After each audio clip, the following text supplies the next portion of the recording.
Access Calhoun, the latest news and events impacting students.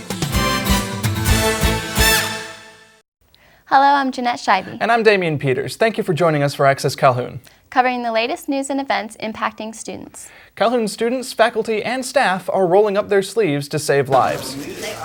Life South and the American Red Cross join together each year to take blood donations. Students and Calhoun employees on both the Decatur and Huntsville campuses help this important cause. The nurse told me earlier that not only do you save one life, you save three when you give blood. And I have type O positive blood, so it's sort of important. I'm giving blood to help people who need it more than I do. I think things have picked up a little bit here today, so we're really excited about that, and we hope that we meet our goal. Organizers say they're pleased with the turnout.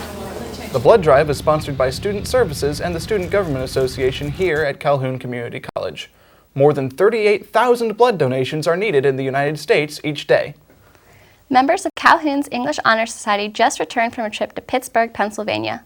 Members of Sigma Kappa Delta were treated to 5 days of panel discussions and writing workshops. Calhoun was well represented with a student and faculty panel. Students Kathleen Padilla and Amy Sailors were honored, along with faculty members Dr. Randy Cross, Jill Chadwick, and Lee Ann Ray. SKD took the trip over spring break. Also, Dr. Sheila Bird received a surprise when a national scholarship was named in her honor. Student Services recently sponsored a dating violence seminar. Warhawk reporter Alicia Ricketts has the details in this report. Krista Crabtree teaches dating violence prevention seminars to students on college campuses. Well, the message that I hope to bring to students is that there is help out there. A lot of times people don't realize that, so that they'll know what to do in case they're victims themselves or they know somebody who is. The research shows that there is an increase among college students in general and in this area of dating violence. And so we feel it's very important that our students be informed about what some of the warning signs are. Students say the information is helpful. One thing that'd be useful to me is kind of keep me aware and keep me in self-check of, maybe not saying anything that I shouldn't or do anything. And this reminds me of, it does happen. I heard about how a lot of people, that actually is a problem for them and they really have a hard time getting away from it. I guess I would just think people could just walk away from it easily, but I realize that's not actually so easy as it seems like it would be. Experts say today that there are ways to protect yourself against dating violence. Number 1 would be to tell someone. Don't keep it a secret. Number 2 would be to educate yourself in dating violence before you start to date. Victims of dating violence may also have low self-esteem from verbal abuse. This is the prime of your life, and these are the things that are happening on college campuses around the nation. And so it's important that we educate our students so that they understand how to avoid these kinds of situations. Statistics show that 1 in 3 teenagers has experienced violence in a dating relationship. Calhoun is going green.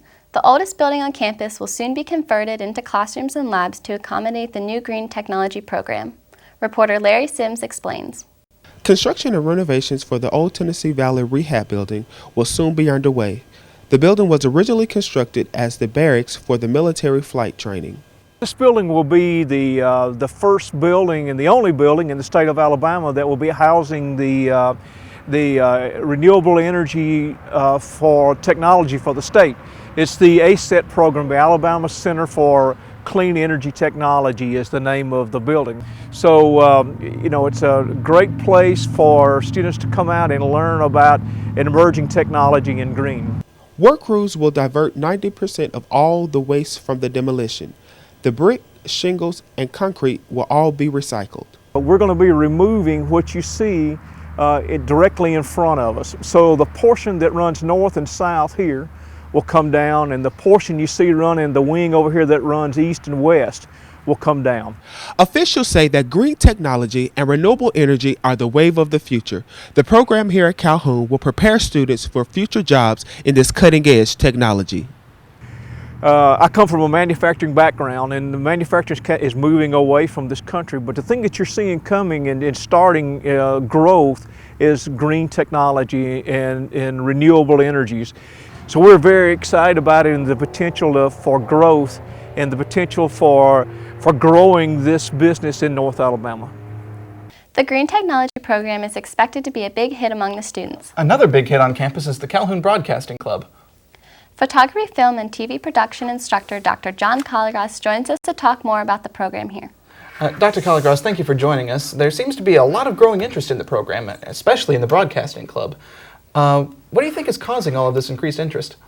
Well, Damien, I think it's the integration of photography, filmmaking, and television production, all of our students coming together with one good cause.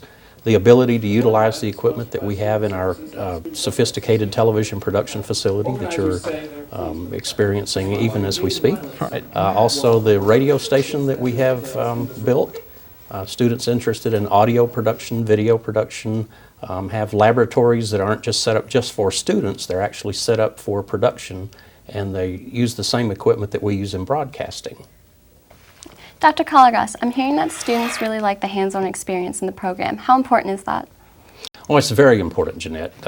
We try to balance the academic, traditional classroom instruction with hands-on experience. As with any technical program, getting your hands on the equipment, actually operating the cameras, operating the film cameras, operating television production equipment, holding the microphones, operating the mixing board, doing special effects on editing equipment, all those kinds of things are extremely important.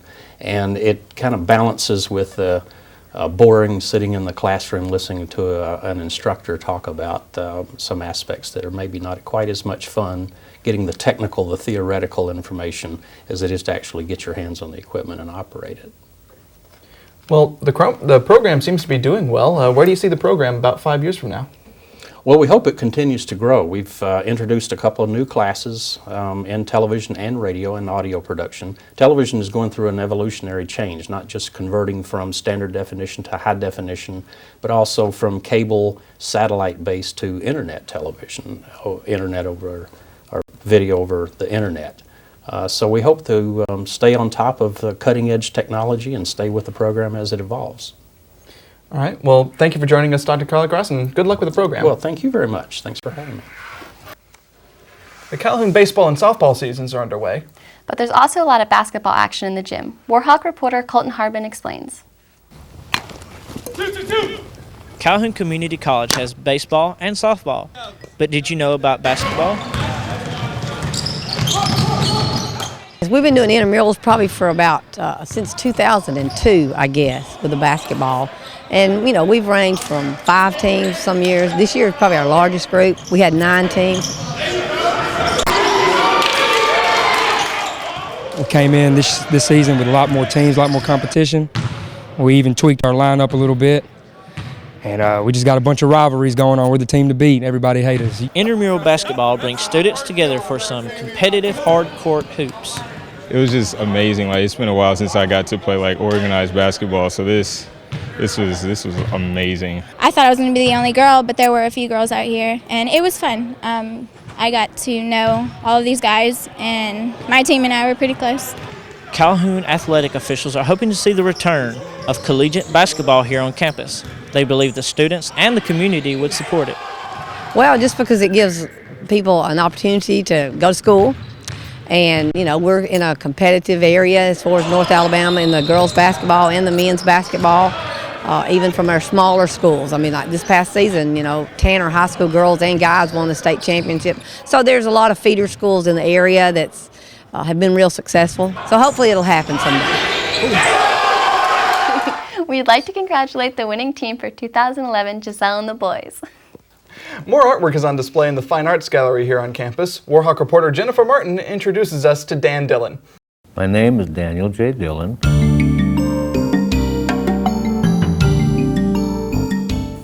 I feel very strongly about my artwork. I am inspired to do each piece individually. I don't crank out a lot of work. I'm not a high volume artist. Dylan developed an interest in art as early as 3 years old. They're all special to me, but they all have different reasons. Probably, if I had to round it down to the one main piece, would be the Hannah portrait. Why is that my favorite piece? Well, Hannah was the German Shepherd I had, and as far as dogs go, she's the one I had the longest. She almost made it 14 years, which was old for a Shepherd, but I lost her last year, so that's why it has a special place in my heart. He is inspired by several famous artists. The one I tried to mimic my style, or at least I appreciate the most in style, would be Thomas Gainsborough. But the artist that I probably follow the most would be Da Vinci. Dylan is a graduate of Calhoun Community College and Athens State University. He has 2 degrees in art and 2 degrees in computer graphics, and he has won several awards. I think it's maybe like most artists, there is an inspiration to, you have the image, whatever the inspiration comes from, but you have the image and it has to be expressed. It has to leave the head and out to the end of the hand. And that's usually what brings it on. And nothing else will satisfy it until that's done and completed. Very nice stuff. The month of April is set aside for the students to display their artwork as well. Well, that's it for Access Calhoun. Thank you for tuning in. We'd like to hear what you think about our show. And we'd like to get your story ideas, so join us on Facebook and leave a comment or idea.